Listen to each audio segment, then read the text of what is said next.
Hey, Ron Newcomb here with the Indie Coach Podcast. I'm here with my new buddy, Jeff Elkins, and we are going to be talking all things story.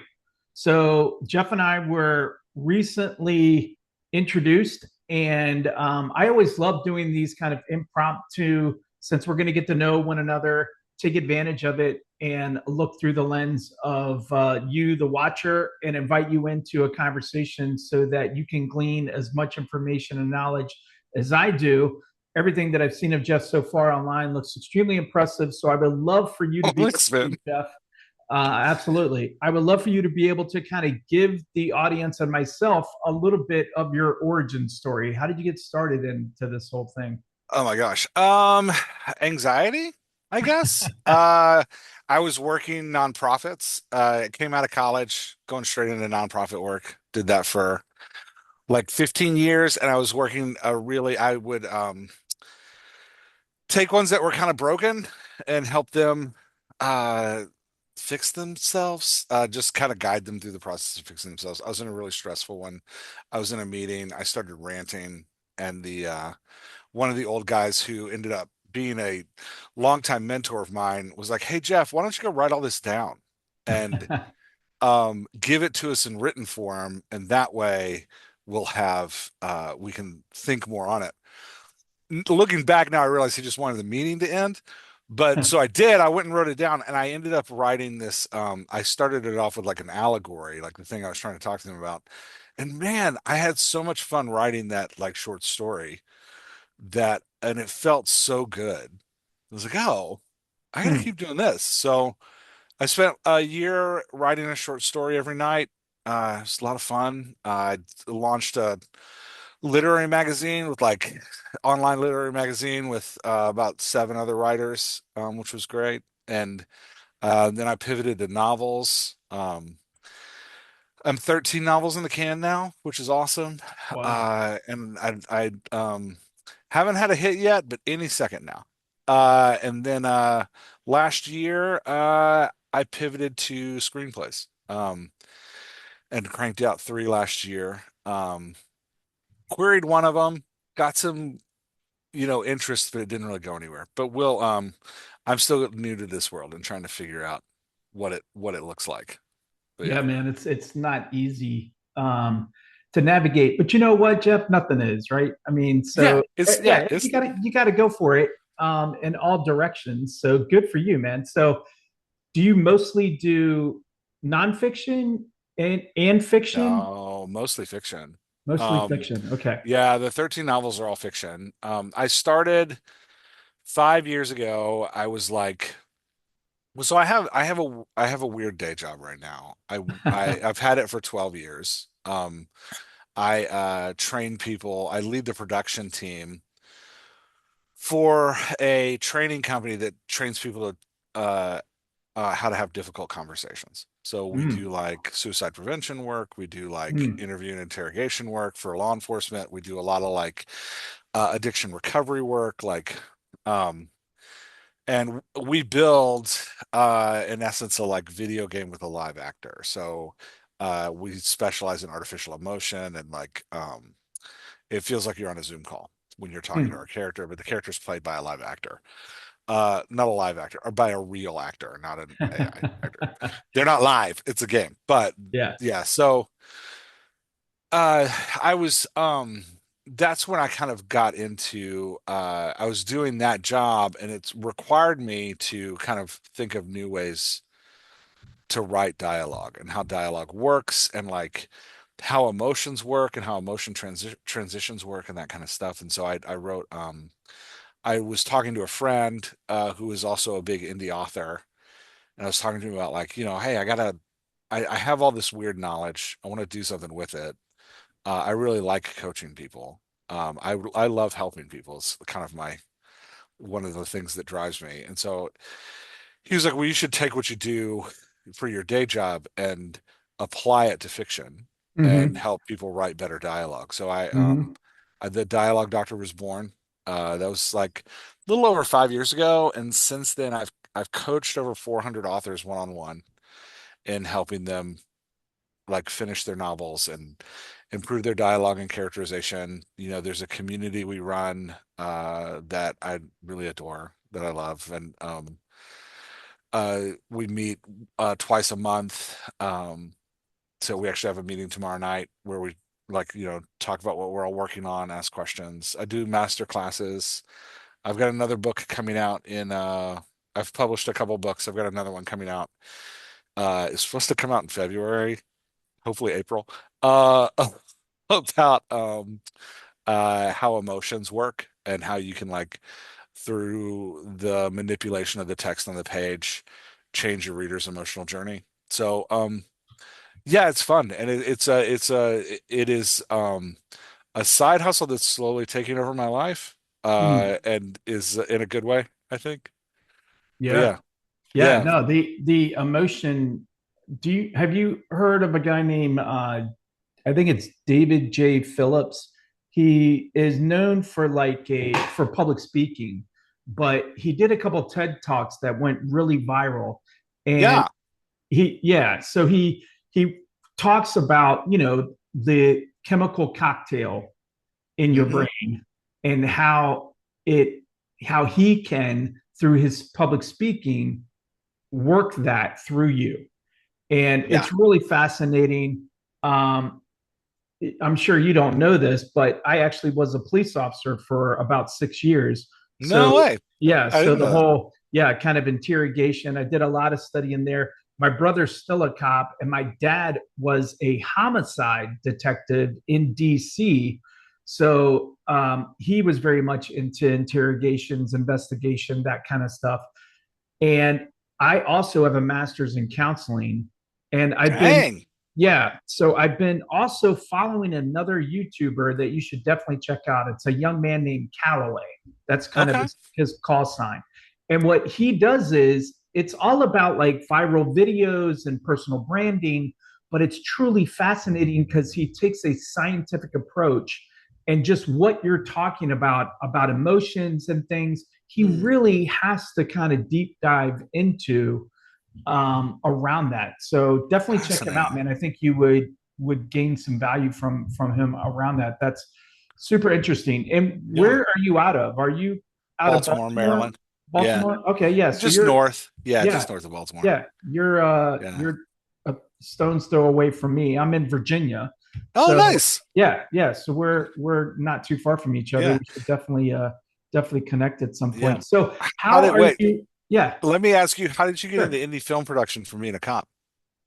Yeah, man. I told my story. You got to tell yours. Yeah, that was a little crazy because it was in the early 90s. I had gotten out of the Marine Corps. I moved to California. This was pre-digital. This is, Okay. 94, 95. I got out of the Yeah. Marine Corps. I went to California, tried to be an actor. It was during a recession, believe it or not a huge one, Hmm. but a small one.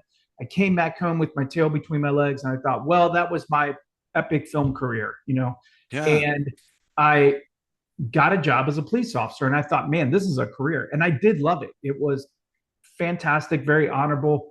But there happened to be another cop, and we worked midnights. We would like pull our cruisers up like this, and we would talk. And I was writing and stuff because I didn't know what else to do. I still had that artistic scratch I wanted to itch, and Hmm. he would allow me to, kind of pitch him stuff and talk through stuff. And he read one of my scripts and was like, "Holy crap, man, this was really good. We should do this." And he was wanting to be an actor himself. And I was Yeah. dismissed it like, what do you mean? Like, we should do it like that. I didn't even know that was a thing. Again, this Yeah. was Yeah. probably 97 at that point. So, Kevin Smith and all those guys, I mean, they were just a distant kind of like, they struck gold and nobody's going to be able Yeah. to kind of replicate that. But he was tenacious about it. And digital just started to become a thing. It was 1998, 99 at that point. And we used to moonlight as security guards at our local movie theater. So we were the police, at night. And Yeah. so Yeah. we went to the manager and was like, hey, if we film from like 1 in the morning to 7 in the morning, would you be okay with that? And if we did a movie in your movie theater, and of course, we're the police. They were like, yes, Yeah. why wouldn't they? And this whole thing was born. My buddy treated it extremely professional. And I was blown away what he did, how he did it, and I jumped in and helped as much as I could, had a little acting part in it. The movie didn't turn out like great, but it did turn out and he finished it. And that was the first time I thought, holy cow, this is possible. Everything else That's was just incredible. trying to get on other people's projects. But right then, it was about the year 1999 to 2000. Yeah. He did that and allowed me to be a part of it, and I realized we can do this. And then shortly thereafter, the Red Camera came out, and I ended up doing a feature, and I got permission to use the Lord of the Rings video game in my movie, and that shot me off kind of into the Nice. sphere. Yeah, it was super cool, and that was my boot camp. That Yeah. was like my filmmaking school of hard knocks kind of situation. And of course, I just got addicted to it, and then in 2007, I had my first kind of coaching client. I didn't really call him that at the time. Like you, I Hmm. like teaching, I like helping, and I love telling stories. And so I was just trying to help people. And I started helping this couple that wanted to do this family friendly film. And I helped them through that process. And that was amazing too. I learned a ton. And that ultimately led me to continue to kind of do more. Now again, it's been like 27 years, which is crazy kind of doing it, but that was a bit of my origin story. So I have to give it up to the other cop buddy of mine's name is a guy named Jim Clock. And he is still very much working as a Hollywood actor. He ended up moving to LA and No way. yeah, has had a That's very cool. decent career, as much as one can have. He's not like an extra. I mean, he's really been acting in some good stuff. He's acted opposite like a lot of major players. So Jim and I are still, in communication with one another. But that was like the first experience with that. How are you in 2026? How are you finding the industry? What does the landscape look like from your point of view? You get me in trouble. I'm pumped about it. Awesome, So, man. like, you know,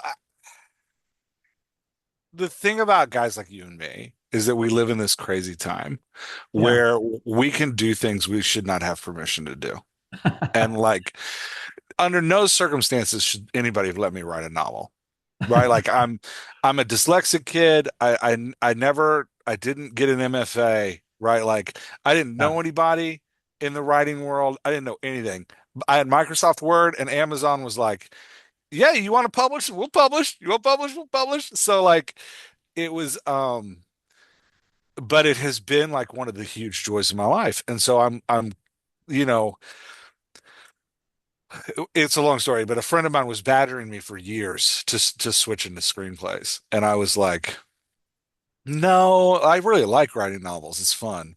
And he was like, you don't understand. He had read a bunch of my books and he was like, you don't understand. He's like, you don't make any money in novels. He's like, it's fun, but there's not a ton of money in writing books. And he's like, but there's still money in screenplays. And he's had 14 features published. Like Wow. he's a Awesome. he's a guy who's had a career. He's in his 70s. Like, Yeah. 14 is and crazy. yeah, Yeah. so he he kept badgering me about it, and I was like, "Fine, man, I'll give it a shot." And I fell in love with it. And so then I started after you get one, and you're like, "Well, what in the world do I do with this thing?" Yeah. And so I started looking around. I was like, "Oh, there's contests I can enter, and there's like Yeah. places I can go to pitch this, and there's Yeah. like, I was shocked, man. Like querying agents for a novel is hard. Yeah. It's tough, and like you have to pay to be at a conference with them. You have to sit down across from them one on one. You literally pay for like 5 minutes of their time, and you better nail that pitch, right? Like, did I was like, how do I query a screenplay? Because I wrote one, and then he and I wrote one together, and then I wrote a couple more, but we were pitching the one that he and I wrote together, and he was like, oh, you just all their email addresses are on IMDb Pro. I was like, seriously? So I took like a week, man. I made a database of 450 people who have made something in the last 3 years. I was like, oh, this is like where I can.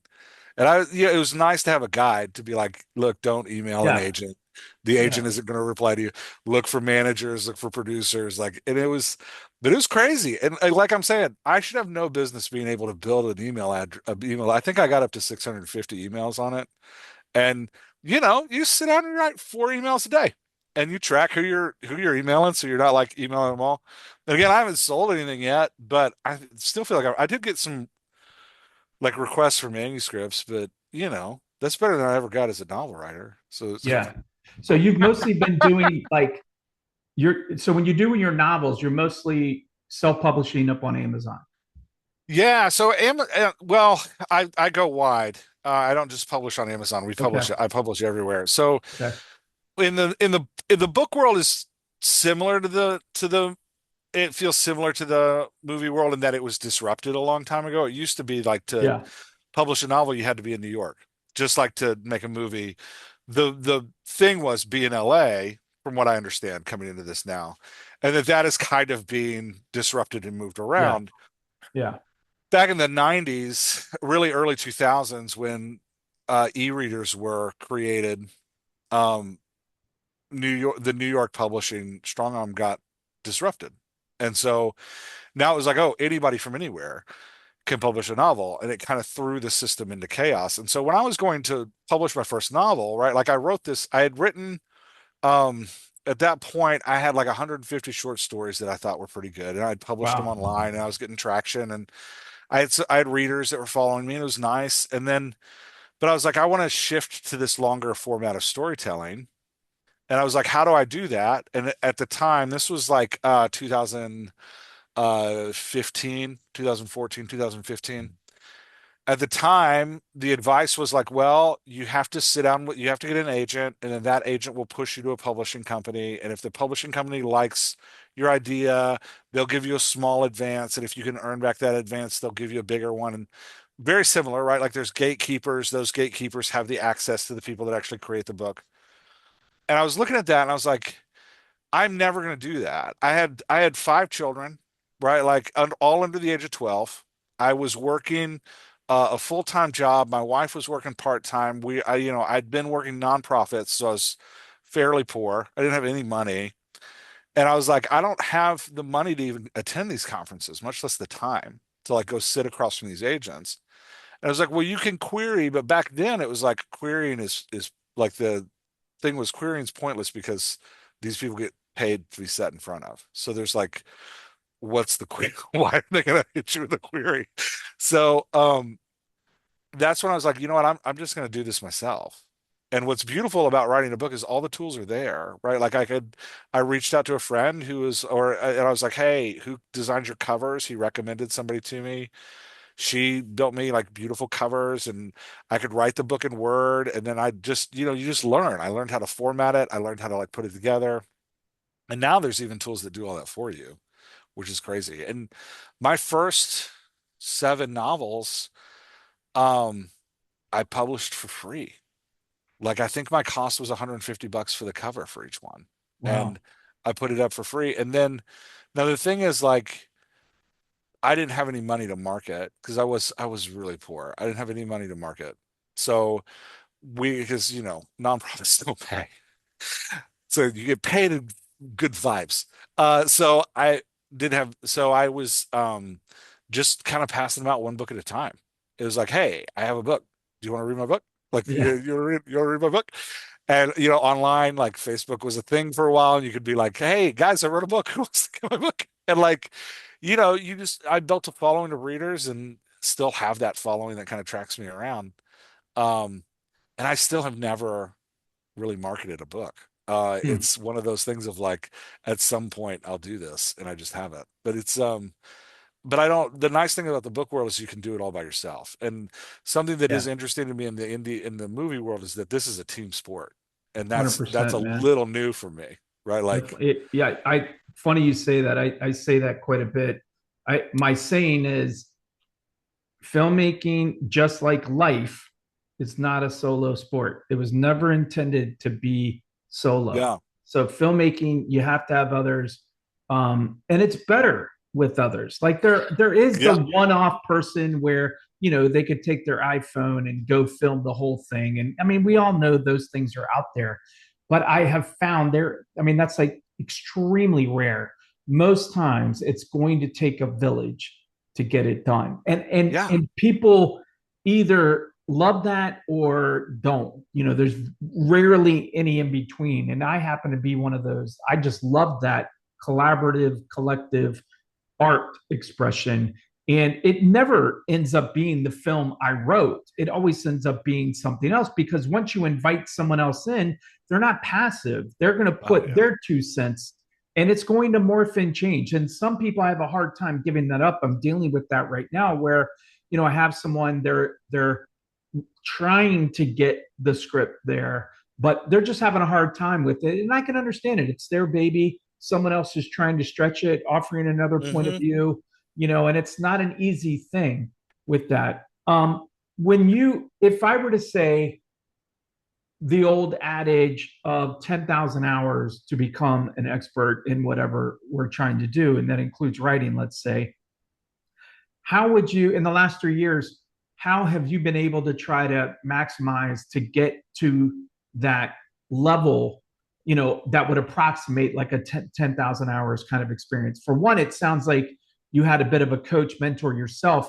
And I always love that because that can help close that distance a little Yeah, bit that's for great. us, That's where great. you don't have to have the full 10,000 hours. You can Yeah. either pay someone or work with a mentor. And I love the fact that you co-authored one with it. I do that as well. I write by myself, but I also have an excellent writing partner named Jay, and we work on stuff. So how do you, for the audience out there, you're, you and I seem to be the men of a certain generation where we're not in our 20s.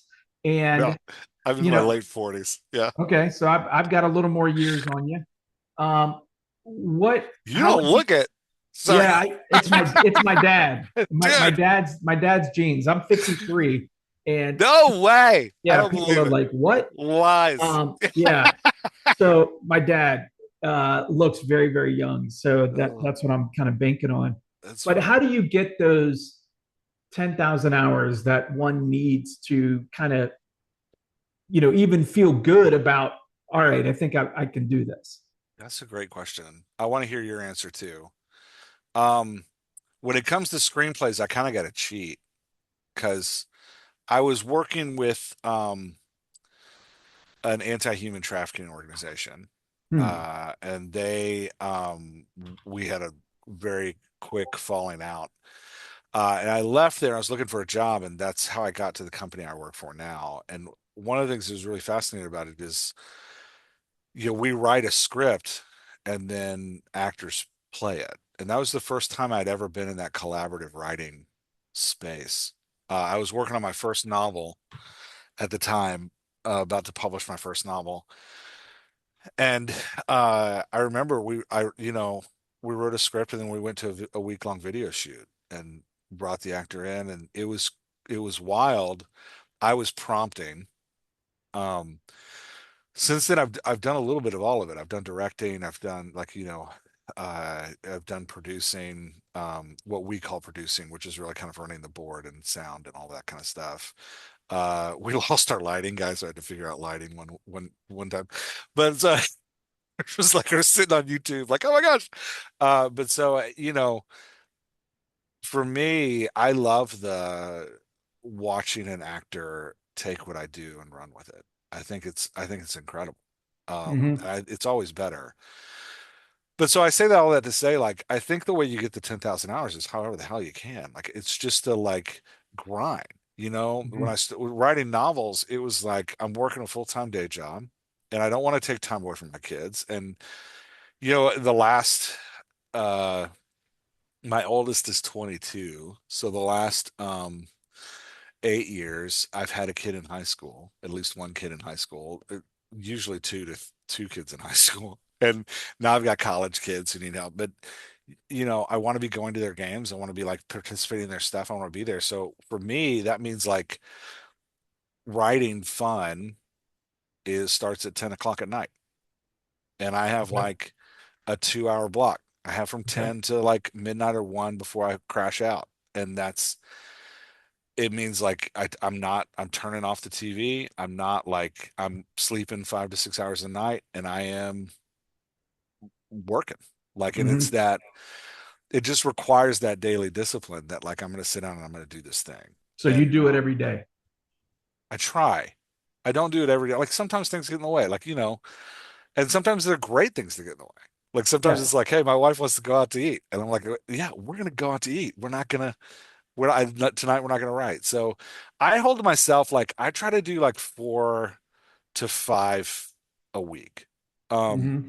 Saturdays and Sundays, I can typically kick in the morning. But the dialogue doctor coaching takes a lot of the morning work too. So it's that like balancing all of it. But I think the key is prioritization. Like for me, it's about this is something I have to make happen and taking it like always saying yes. Like, when I wrote my first screenplay, I gave it to my friend and he read it and he was like, you're still thinking literally, not visually.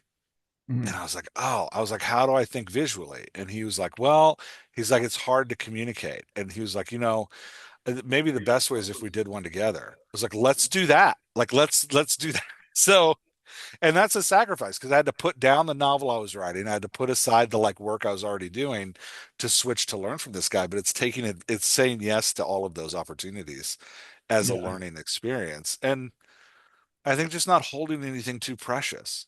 Like, understanding that like this novel or this screenplay or this thing that I'm working on is not the last thing I'm going to do. And there's no golden magic bullet. Like this is one of like take the Ray Bradbury approach. This is one of 10,000 stories I'm going to write. So just by sheer volume, at some point, something will hit, right? Like it's that. But yeah, what about you? That's my Yeah, no, I like it, preaching man. on it. So I would say, trying to get to mastery, I definitely think trying to write every day, writers write. You can't call yourself a writer if you're not writing. I find a lot of people, they love the idea of writing. They love the idea of having written. They love the idea of having a script. But the thought of writing they just, can never get behind the computer and it wipes them out. I've seen I every day I get up at 4 a.m. and I go to the gym and I try to go to the gym every day because if I don't, it'll wiggle in its way of all the reasons why not to go. There's 20 reasons not to go. But like you, there are great things that get in the way where I can't go to the gym. So my goal is every day recognizing that I'll probably get there about 5 days a week. I Yeah. try never to miss 2 days in a row. That's a big deal to me. If I miss 2 days in a row, it's because something's going down. So writers write, so it's in the doing. I think books, videos, and training can condense that timeline. We live in an Yeah. age where information is generally free. It's Yeah. generally free. And there's so much of it that you should be like, I I definitely subscribe to the thought of your car should be like a constant library. So I'm either listening to an audiobook, Hmm. listening to a podcast, watching a video, I'm the all on exact the same way. craft of story, filmmaking. Yep. I'm constantly doing that. And then when I'm at the gym, the first thing I do is I do 20 minutes on the elliptical and I'm going to watch a video, and I'm going to, so this is what's on my audiobook, right now is it's on story, Nice. Yeah. so and how many books have I read on story? This is what I find funny. Like I'm dealing with people that again are a little more seasoned. So convincing them that they still need to be learning and educating themselves, a lot of times they think that's behind them.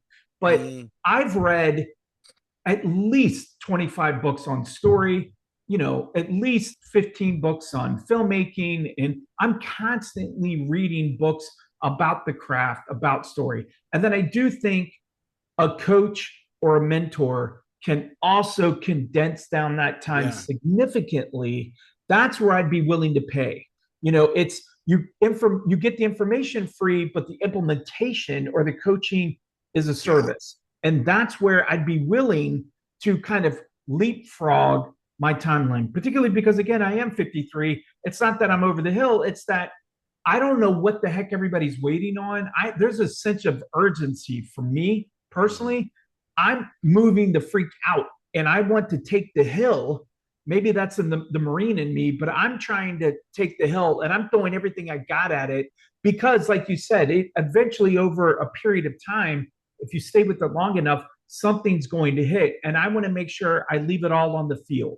Yeah. I want to get to heaven Yeah. like not having stuff in my rear view mirror wondering, dang it, I wish I would have, should have, that kind of thing. So I think to get to the 10,000 hours, you don't have to have in 2026 an actual 10,000 hours. There's a lot of ways to magnify and leapfrog, but you still do need to do the work. And writing every day is kind of like a singer doing their scales. It's scales are such a basic fundamental thing about voice that you could wonder, like, why would a professional need to do that? And it's because it's the same thing why Michael Jordan started out doing dribbling drills every day. This is a master Mhm. in basketball, maybe the greatest of all time. And what does he do? He starts off dribbling. He has Mhm. small drills that he's done since he was a kid, but he knows the fundamentals. You have to know the basics to break the rules. So many writers resist tropes, resist genre, resist format Yeah. because they don't want to be in a box. And I understand that creatively, but you also need to understand the psychology of the human brain and why stories resonate with us in order to be able to get your story told. So that would be my answer. Mentorship, Yeah. books, training videos, and then the actual doing of the writing. You got to write. Yeah. And I love part of what you're saying in that, like, a mentality I think you have that I've adopted too is that there is no end zone. Yeah, Like, exactly. No. there is no finish line. There's no moment where I'm like, oh, I've arrived. Yeah. Right? Like, people used to ask me all the time, what's the best, if I'm going to start with your catalog, what's the best book? Yeah. And my natural response is like the next one. Yeah. The next one's going to be better than the Yeah. last one. I was like, Yeah. hey, read the next one. Like, because it's always and so with that mentality of like, nobody's going to pin a badge on you and nobody's going to Yeah. like give you a trophy that's like, hey, you are now the thing. Yeah.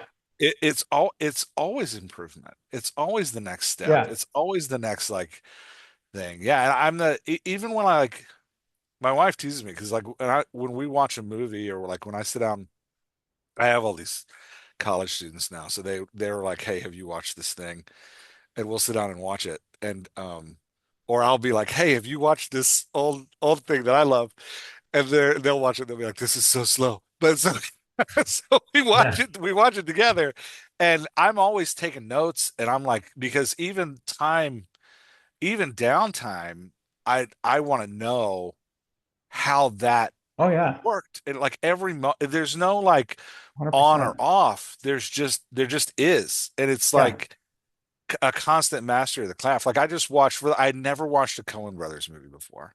Never. And I was sitting with, there's some other screenplay writers in my area and we are sitting around talking and one of them was like, your sense of humor is so cool. I was like, I don't even know who they are. So I watched their whole catalog. Like I took Yeah. a month and I just sat down and I watched all the way through it. And watching it with like the best equivalent of the screenplay I can find online for free and like reading as I watch and like trying to figure out not just what are they doing, but how are they doing it and why does it work and why does it make me laugh and how can I replicate it and like just living that life like you're talking about of like that constant drive to Yeah. improve, I mean, to be better. you have to there is truth around, you have to act like it to be like it, and suddenly you will be it. You can't just wish to be a writer and act like a non-writer. You have to act like a writer, then you will become a writer. You will be a Yeah, writer. Can but it's I like you said earlier, it's the writing that is the thing. That is the It's not thing. having written, it's the Yeah, writing. it is. And The so like writing's the hard part. just get to writing. Like Just right. but So it's not the hard part. Like the hard part is the money. The yeah, easy part true. is the writing, You're right, right? right. Like Because all you have is time and a blank sheet. You can yeah. put that in. Can I give you a cool little thing someone gave me, and I'd like to pass it on to you?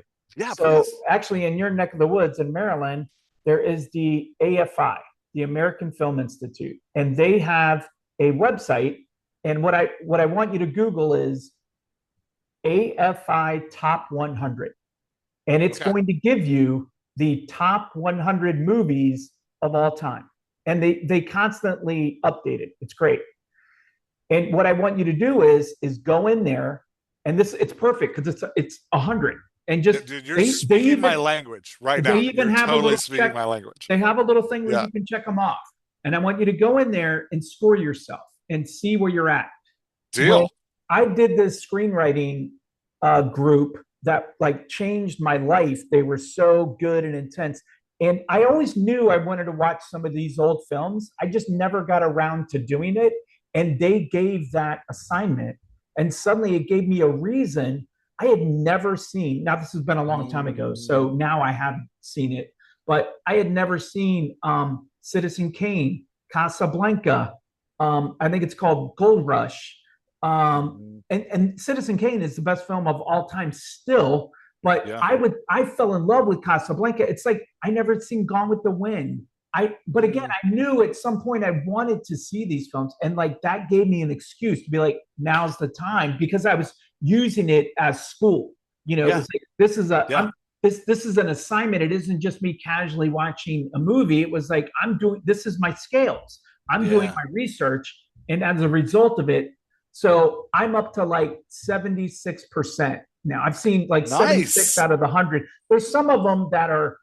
I'm not a big horror guy, so maybe one day I'll get around to watching those. Yeah. It's films. It's not just old black and whites. I mean, Jaws is on there, Star Wars is on there, Tarantino's got stuff on there. They update it again every year to keep it current, and rightly so. Not a lot of films make it in, and I'm glad of that. But the ones that are Indiana Jones, they're all in there.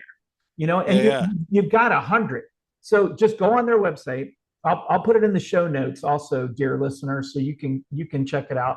But I encourage you, because also, Jeff, here's another little anecdote. There's been things where you're in the room and you're pitching, and they would always say it's this meets that. And then for the recent longest time, they were like, don't do that. That's done. Nobody's doing that. That's stupid. Don't do that. So people stopped doing it. Well, now people are going back to doing it. Yeah. And the assumption of Hollywood, where are they pulling this meets that? It's the AFI's top 100. They're going to assume the top 100. And they're going to assume when you say it's Jaws meets, Twister, you're going to know what that is. Oh, that's Sharknado. So that's Sharknado, right? So when it's this meets that, generally pulls from the AFI top 100. So it also gives you an excuse to get some real good filmography and education of some of the classics and the best that we have to offer. And you'll fall in love with some of these films where you're like, oh man, this is going to be a grind. And then you watch it, and you're like, oh my gosh, now I see why it's in the top 100. It's amazing. So please do that, and then report back to me of what your score was. Absolutely will. I have a question for you. Yeah, man. So we're in the literary world. Yeah. We're 25 years from crazy people like me storming the gates and really knocking them down. And now we're in a place where it is almost impossible to say what is the best book, because everything is so decentralized. Yeah.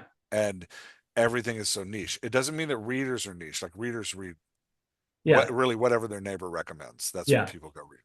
But we're in a place where, like, because the output has exploded, it's almost the gatekeepers can't say these are the winners because there's too much. There's too much. How is that? It feels, when I look at the film industry with like streaming and the like amount of things that come out, that is becoming true there too. Is that true, or is it different in the film world? It's a little different because the barrier entry of cost kind of eliminated a lot of those. It's not to volume. I will say, though, to your point, it is going to get that way, whether people want it to or not. And that is good, bad, right, or wrong. AI is going to oversaturate the market, and it is going to there's going to be a volume of content. I would surmise we have about a 2-year window max to where it's going to be the former AI tradition where story is king and it wins and all that. But AI in the next 2 years is going to oversaturate the market. It doesn't mean that you can't rise above. It just means that you won't be able to rise above without a market spend. You're going to have to break through the noise with capital. That's the only way. That's how it is in the writing world. And that's the way it is in the writing world. Like, I do think it's kind of going to go. And so I've turned 6 of my screenplays into novels, and I haven't published them yet. I'm still working through the edit. And I also have a book on filmmaking, and I'm about 80% done. I'm really close. I have a workbook and stuff that I'm going on with this. So I'm also I've been studying a lot over the past 2 years about publishing and authors.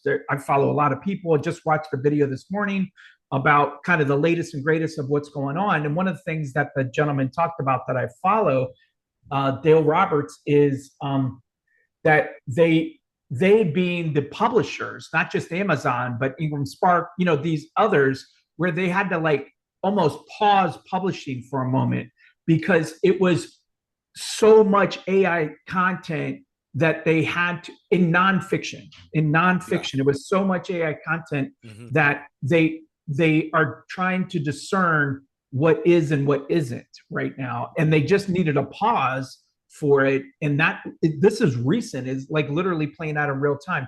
They did give a report that fiction was a little better because AI just doesn't have a heart and soul yet. And so if it ever will, Lord willing, it won't ever, but it is not as good as the human writers. So fiction for now is not as penetrated as AI for nonfiction has been. Depends on the human writer. Yeah, true.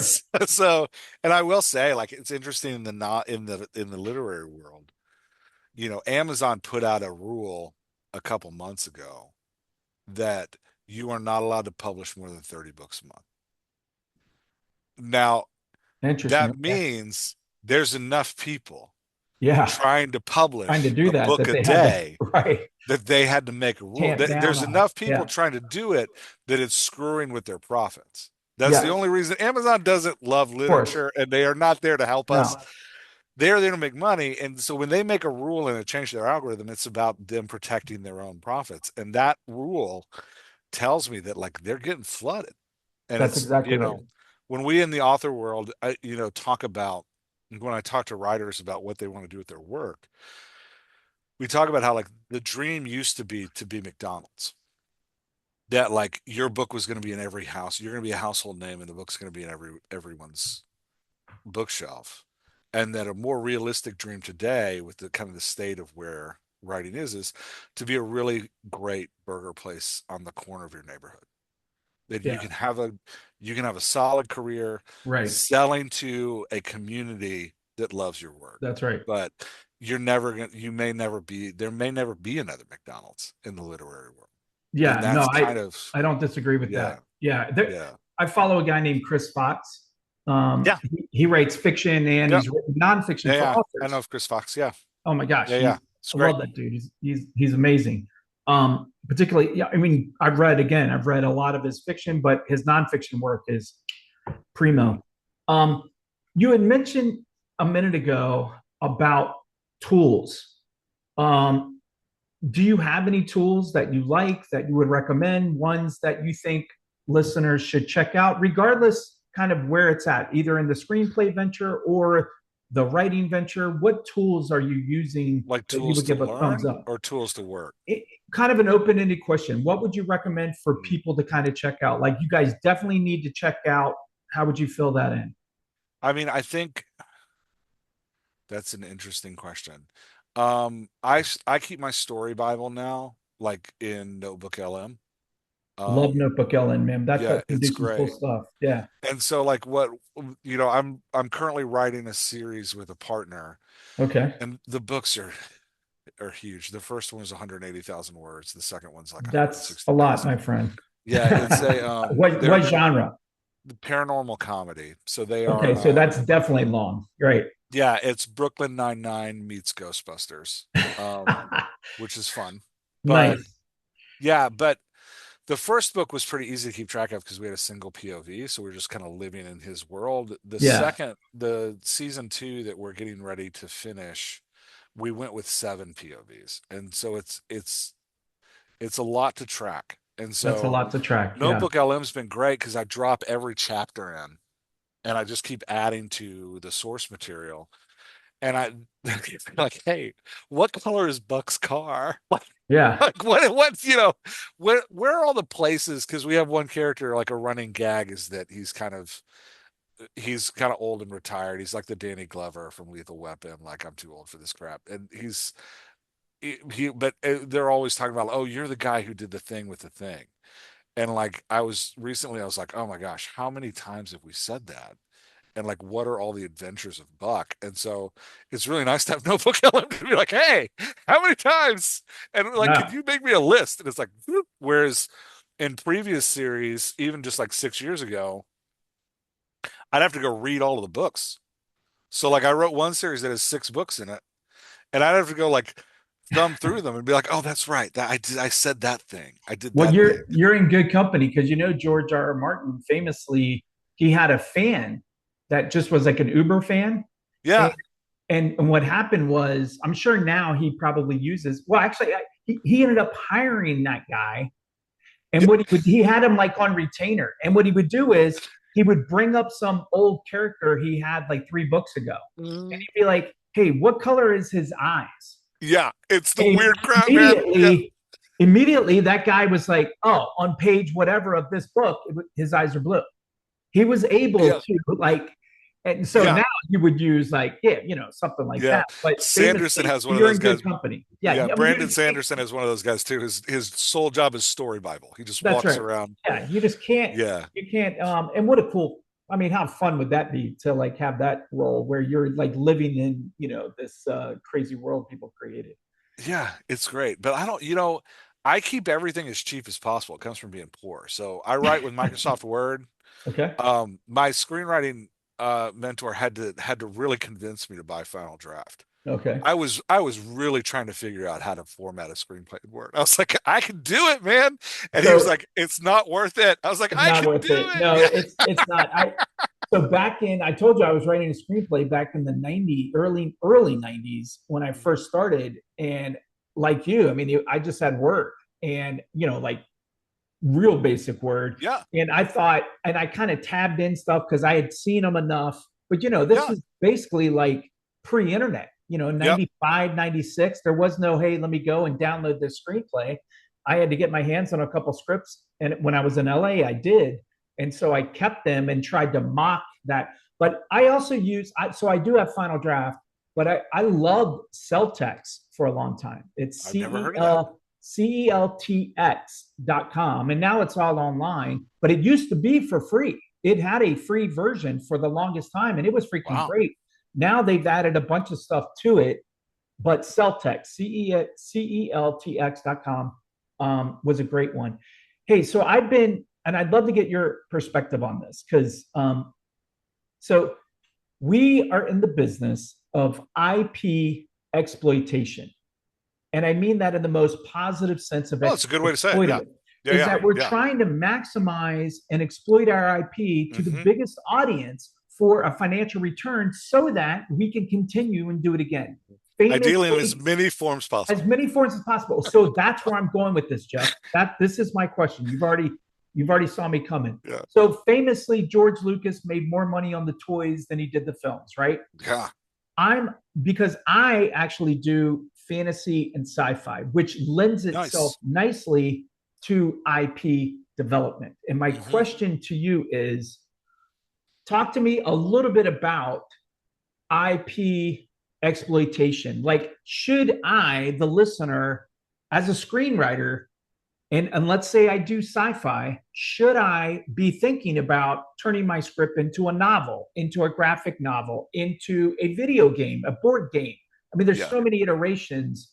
Give me your thoughts about Yeah. So other revenue IP yeah, this is a expansion. big conversation in the author world because Kickstarter is such a has been such a boon for people. And um, with Kickstarter, you want to have bonuses to pull people in.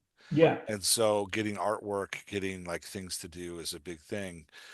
Um, I'm speaking from somebody who's interviewed and talked to a lot of people, but not done it myself. Because like I said, Yeah. I've weirdly invested zero money in my books. But the initial thought is you want to find a central piece of IP. So if you're writing a novel, that's your central piece. And then you want to spring out of there to things that the people who are consuming your novel will directly want. So, for example, we were doing Nerds, my writing partner's very big on Kickstarter for his cozy queer fantasies, but we were doing Nerds. We were thinking about doing a Kickstarter for it. Okay. Our agents carry around briefcases because they're like social workers for ghosts. So they have these old briefcases that they carry around. And I was like, oh my gosh, we could make a custom briefcase and give that as a giveaway on Kickstarter. Sounds like a great idea, like a fun IP, like something to add. And he was like, we're like 3 steps away from that because the people coming for our book, it's not a natural jump to go, oh, I Yeah. also want a They don't they briefcase. don't know it yet. They Yeah. don't know it They yet. have They to read might it, want a and then it briefcase. Yeah. becomes right. Right. But Right. if they're coming for the book, they are going to want an audiobook, For right? If they're sure. coming for the book, they are going to want bookmarks and stickers, right? Like if they're For coming for sure. the book, they are going to want things that book people like mugs, right? Like so you got to think about like what is the customer coming for and then the other ways to sell that IP. So like every novelist I know is also writing, they finish a novel and they immediately try to write the screenplay. It's like it's a thing that we all do Of because it's course. like we know this is another iteration of Yeah. our And work. you And just saw so it in your head, right? You just yeah, saw you're it like, in your oh, head while you're writing. So this is a natural transition. Do we like write the screenplay and like, for nerds, it doesn't naturally transmit into like D&D groups. But if I was writing fantasy and I wrote a fantasy novel, I would be thinking about like, how do I turn this into something like a campaign I can sell to D&D? How do yeah. I turn this into a board game? But the key to finding like the next IP for the next jump of IP is to take steps with your community and be like, okay, this is the next thing my community is going to want.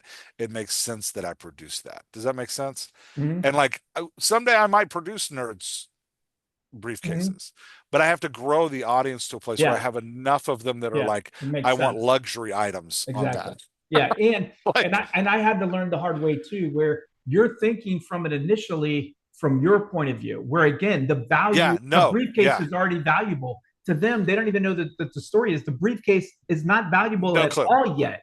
Yeah, Once they've read the story, then you're talking that's different because now it's a fan. Now you could sell that. But that is what yeah, I would think as an upsell. I will say for again all the listeners, I've done a lot of crowdfunding stuff and I consult on crowdfunding. Digital rewards win the day.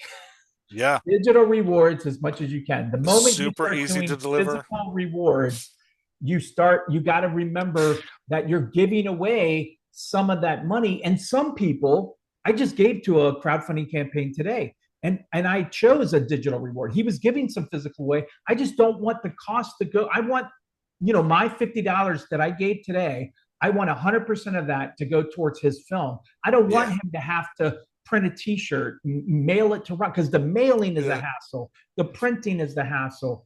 I I can't tell you how many filmmakers I talked to where they end up raising, 8 grand, but really they're only going to see after Kickstarter takes its cut, the bank takes its cut, whatever the processing fee is, then all your physical rewards, and you're left with about 3 grand of yeah, actual cash that you're going to use.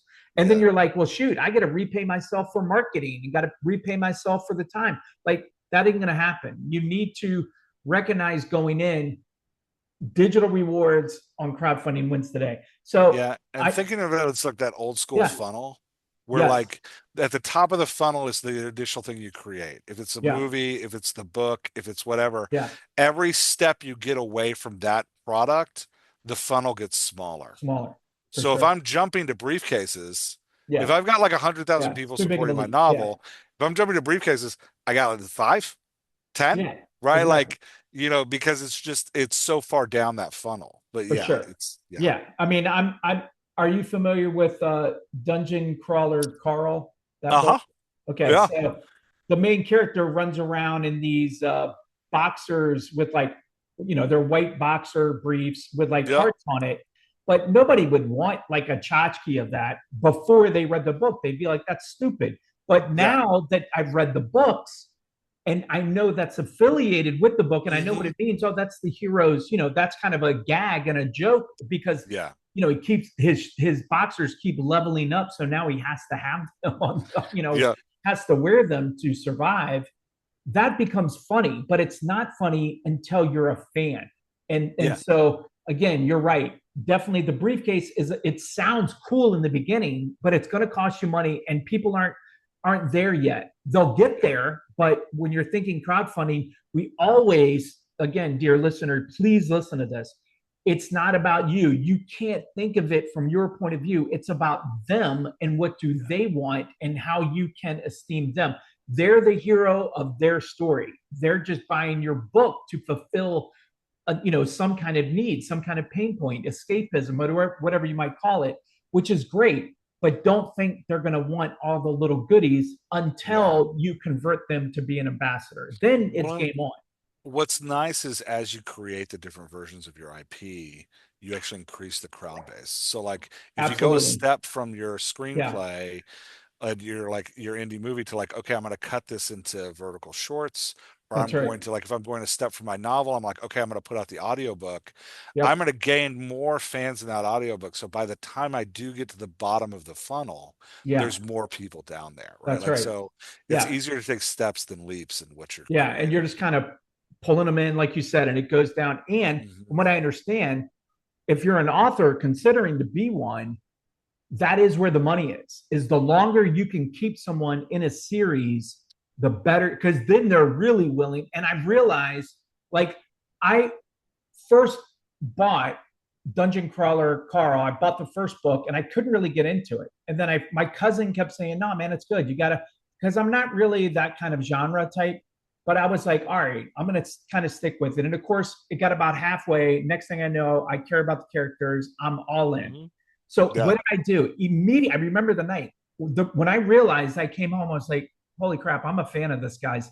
I bought all eight of his books. All eight, I bought them Mm, that night.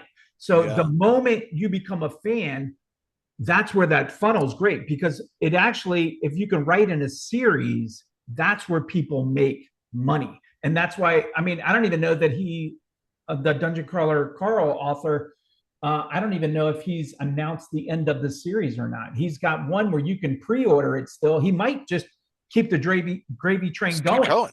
Yeah. Yeah, I Just mean, keep because going. why not? Yeah. Yeah, Especially if you enjoy it. And I will say, I think there's a nice change happening in the literary world. I don't know if this is happening in the film world, but in the literary world, with the like kind of overwhelmedness of the algorithms that people used to trust to find the books they like, more and more they're turning to individual creators. So there is yeah, more freedom now to be like, hey, I'm building a community, a following around my specific work.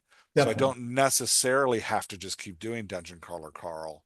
Yeah, Whereas when for you're sure. writing the Amazon algorithm, if you changed out of that series, you started over. And so Yeah, like for him now, not really, but you kind of did. For that kind of producer now, he has the because he's hooked you as a fan on Dungeon Crawler Carl. You're probably on his email list. You're oh yeah, definitely following when he's updating things. He can 100%. send you an email and be like, "Hey, I'm doing this thing. You're gonna like it. You like this. I like this." And because now we're more into this, like I'm looking for authentic creators Yep. as fans, we're really to trust somebody in that like leap to the new thing that they're doing. And it's funny too because if you look at his other works, um, he's got a bunch of other stuff out there, but they didn't do nowhere near like what Dungeon Crawler Carl did. And it again, it kind of snuck up on me. And now I just see his writing as, I mean, he is prolific. He is Yeah. brilliant in his, I mean, the nuances and the Yep. detail that he had to figure out. Because he's the master Yeah. puppeteer behind the scenes to Hmm. knowing that this one thing he mentioned in chapter 3 is going to impact, It's gonna come back to two that. Yeah. books later Yep. is just the guy's brilliant. Yeah. Matt Dinneman. Yeah. Dinneman. Yeah. is his name. If you Great should writer. definitely check it out if you haven't. So as we kind of start to wind down a little bit, where do you see people blowing it? Where are people making mistakes that you would throw out like a caution flag to? They the creatives that I work with adapt somebody else's understanding of success. Mm. That is not a often tales of success are narratives told retrospectively. And so, oh, this is how I found success by doing these 5 steps. And then you're Mm-hmm. like, oh, I should do those 5 steps. Like, for example, it was really popular for a while in the literary world to say, like, well, success is following the write fast, publish, repeat model, where you try to crank out a book a month, you build like a spike in the algorithm, and then you keep it going with these books. Um, and some writers are geared to do that, and they're great at it, and it's amazing. A lot of writers I work with are like a book a year at best, maybe Yeah. two, maybe a Yeah. book every 2 years. Yeah. And understanding that because they can't meet that popular metric, that does not mean that they are a failure. Yeah. And so, coming to terms with like, what do I actually want out of my creative world? And what does that mean? Like, this idea that there is a full-time creator who earns a full-time living off of that is fairly new in the modern era. Most of the old authors that we know, he lists off like the Fitzgeralds or the Hemingways or the like, Toni Morrison's, even like the people that we hold up as like these are great authors of the past. They were working side gigs. They were working side jobs. They were like the idea that like financial stability through your creativity is the end goal of all things is new. And so Yeah. like coming to understand like what am I actually capable of in the Mm-hmm. life that I have and the decisions I've made and what does success look like for me, I think will help keep you from falling out of motivation. Right? Yeah, I Like, like that. I like that. yeah. And I also love what you said because funny enough, I also have 5 kids. So That's really weird. yeah, that is funny because particularly in today's age, nobody has, Yeah, you nobody has know, 5 guys. We're I've got an strange, dude. army. Yeah, I've got an army, so I know you yeah. feel the I call same. mine the horde. They're Yeah, they're the horde. Yeah. absolutely, man. I mean, my wife and I one day I turned to her and was like, when we go to a restaurant, I have to say party of 7. It's crazy, That just dude. Yeah, sounds like a lot of people. yeah. And Uh, going to McDonald's is like $100 yeah, plus venture. yeah, exactly. Yeah, Yeah, and I'd rather just go inside because yeah, the drive through, there's too many of you. Let's just go yeah, inside and get it. Um, but I appreciate what you said about being interrupted, and you're trying to shoot every day. You're trying to write every day, but recognizing that your kids are going to come in and say, "Hey, Dad, let's watch this movie," and your wife's going to say, "Hey, honey, let's go out to dinner," and you're gladly interrupted, I think is what the way you word it. yeah, And that's pretty poetic because I do think life is the thing that is happening and passing you by while you're waiting to live it. You're yeah, waiting for your life to start. Next thing you know, you turn around and you're 53 and you're yeah. like you could probably grind and get an extra book in a year. You probably could Mhm. do that. But how much are you going to have to sacrifice your kids, your wife, your relationship, your marriage? You should always, in my opinion, and it sounds like yours as well, err on the side of creating memories, living life, because that's only going to yield dividends to your writing, right? Yeah, and finding joy in the act of creation. That's right. Right? In the Like doing. it's not making a hit that brings the joy. That's right. It's finding the joy in the like, hey, Yeah. I have the It's in the work. privilege. Yeah, and this is like something I feel every morning I get up, I'm like, man, today I have the privilege of coaching people in their work that it wouldn't be possible without frickin' Zoom. I wouldn't be doing this if I didn't have this No. weird technology. Right. I have the privilege of doing that. I have the privilege of opening Microsoft Word and writing into it. That's an insane, historically an insane privilege. And like it's this understanding that the actual joy of creation doesn't come in the financial success, but it comes in the like every moment of doing it. And once Yeah, I I love. once I was able to make that shift, it took the pressure off of like, what am I doing here? Yeah, I'm exactly. And for screenwriters in particular, because most people's work, This is just again, the truth, listener. Most people's work is not going to get produced. So I always advise, make it change at least one person, and that one person should be you, the writer. Yeah, Make that's a sure it great way of changes putting it. at least one person for the freaking Yeah, positive, and it should be you. yeah. um, what are you working on now that excites you, and then how can people support and collaborate with you? How can they get a hold of the Dialogue Doctor? Yeah, so to come be part of the Dialogue Doctor, Patreon's the best place to jump in. And for the Dialogue Doctor community, we're doing two things right now that I love. A, for free, once a week, I pull a master work, like something that everybody loves. I take a piece of it and we digest what's happening in that scene and how we can improve our writing from that scene. And Cool. it's a lot of it's about characterization, a lot of it's about like voice modulation and like expressing emotion. And so it's not just for novelists, it's for any, if you're whatever you're writing. And that's free. You can just come and get those. They'll show up in your email Okay. Awesome. every time they come out. I'm holding a conference in August. Oh, It's my cool. first big conference. We're calling it the Fiction Makers Conference. It'll be August 22nd and 23rd in Baltimore. And Outstanding. yeah, I've got actually my mentor is going to be speaking on how to turn your novel into a screenplay and vice versa. Excellent. But I've got Inez Johnson is coming. She's written over 100 romance novels, is a very successful romance writer. Leslie Penelope speaking. She was listed as one of the 100 greatest sci-fi writers of all time by USA Today. Wow, that's She'll impressive. be there talking. So yeah, it's going to be real. I'm really pumped because it's the first time we're getting all of like we're getting people from the community in the same place. So Yeah, that's going to be really exciting. And I think, yeah, that's another way if you just want to like test things out, you can I like come it, hang brother. out with us in Baltimore, man. It's going to be fun. We're going to have a Yeah. blast. No, Yeah. I definitely like it. I like it. Yeah. All right, well, awesome. Well, I appreciate you all watching, listening, and don't forget, of course, to like, subscribe. It does help the algorithm out. Leave a comment so that Jeff and I know that someone was out there listening in on it. It does help the channel. But I believe we are good to conclude our discussion with Jeff Elkins, aka the Dialogue Doctor. So remember, nothing is wasted. Thanks for watching.